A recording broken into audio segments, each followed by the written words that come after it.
Hello, my name is the Gaming Critic. Now, I know what you're thinking.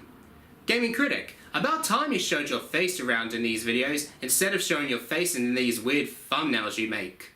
Well, enough about this whole face reveal or whatever it is, and let's get on with the review. So, when I started reviewing games, all I've been reviewing is either platform games or racing games.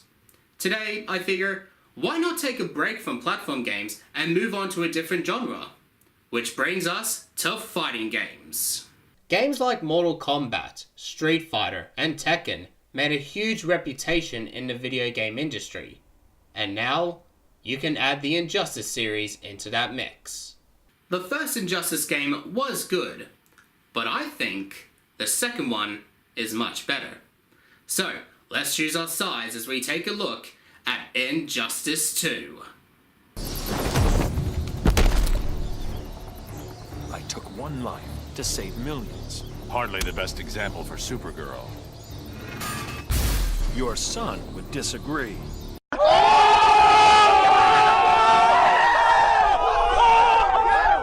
Developed by Warner Bros. Interactive Entertainment and published by NetherRealm Studios, Injustice 2 was released in 2017. It was released for PlayStation 4, Xbox One, and Android iOS. It's also the sequel for 2013's Injustice: Gods Among Us. After Superman's defeat, Batman and his fellow friends like Black Canary, Green Arrow, and Harley Quinn try to bring peace and order back to the world. However, a new faction called the Society, led by Gorilla Grodd, seeks for world domination. His allies are Bane, Deadshot, Scarecrow, and many more. If things can't get any worse, we see an invasion by Brainiac, an android that has an interest of taking cities from each planet. Which also brings us to Supergirl. She plays a very important role in this story, as of course, she's Kryptonian. Who else is Kryptonian? Superman. And the only person who can beat Brainiac is Superman. So this leads to Batman's team and Superman's team trying to work together to stop Brainiac's invasion. And of course, in the end, they end up facing each other. There's two different endings depending on what the player decides. I won't spoil the endings as I would like you to find out for yourself. But overall, the story mode is more darker and more interesting.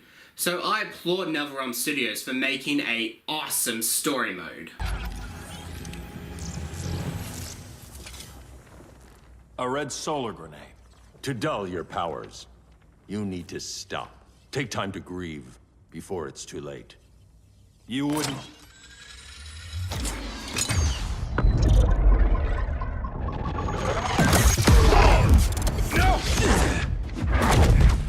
You're supposed to be my friend.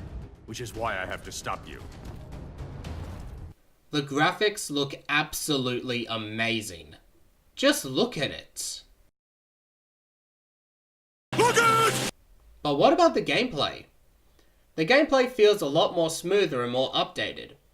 It may take a while to get used to the combos and fighting style of each character, but once you master it, you become a complete badass with any hero or villain.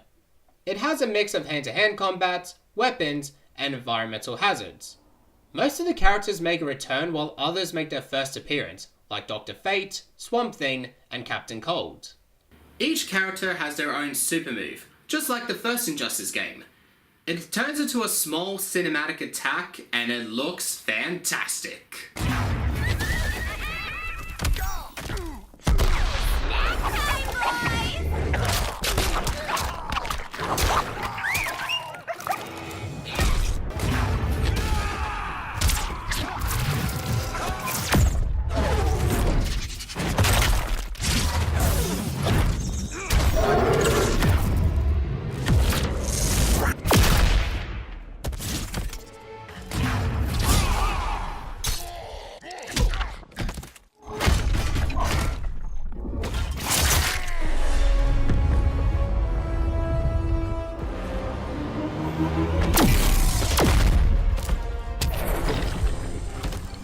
You can also activate Clash, which is something you have to gamble on.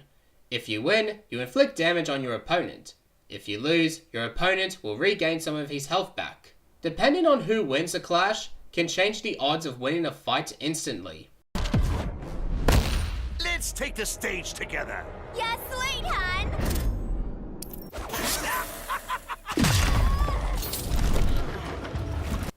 But one of the highlights in this game is the Multiverse. The Multiverse is a place to get loot boxes, additional clothing for your character, and gain experience points. I'll admit that some Multiverse challenges are not enjoyable, but the rewards do become rewarding, so that's pretty good, I guess. I'm probably going to be nitpicking at this part, but as a huge Joker fan, I'm not a fan of the Injustice 2 version. I mean, don't get me wrong, it's not going to affect the 10 out of 10 score. This is just a personal opinion. Holly, darling. Look at you. Such a big girl. Cosplaying a superhero. LARPing in the Batcave. But you hear it, don't you? You're so ugly you could be a modern art masterpiece. Of course, my favorite thing I like about this game, and one of its biggest strengths that is better than the first Injustice game, is the fact you can customize each character. From changing the way how they look, to the different colors on their costume. It does feel very rewarding, looking back at level 1 all the way to over level 10. By choosing a new look for your character, you can grow your character's attributes on health, damage resistance, and how hard you hit back. I have Earth covered, Hal. We're working the same beat, Clark. But I don't take orders from Oa. But the one problem I have with it is the loot boxes. It's only a minor issue, but say for example, you want to get a new chest piece for Batman. You have so many loot boxes, but the problem is the loot boxes go off as random. So the chances of getting a new clothing for Batman could be slim, as you can get items for characters you never played before. But, like I said, leveling up your character and putting items on them can be rewarding at times. As far as online goes, I've had no problem with online matches. I chose a match, wait for opponent, and then we started to play the game. My point of origin was 1,000 light years removed from Mars on the planet Kolu. I am Brainiac. This is a game I would recommend to gamers who like fighting games. The awesome story mode, the fun gameplay, the multiverse, and a character customization. Of course I'm playing this game a lot so I can get back to basics when Tekken 7 is released. There is a lot of things to do in this game and you won't be disappointed. Injustice 2 gets 9 out of 10. I forgot to bring my banana arrow. Wait, you eat bananas, right? Or is that an offensive stereotype? Speaking of Tekken 7, the next game I'm going to review is a game that came out a while ago. And with a lot of hype into this game, I'm really looking forward to playing it. Join me next time as we take a look at what could be the end of an era, Tekken 7.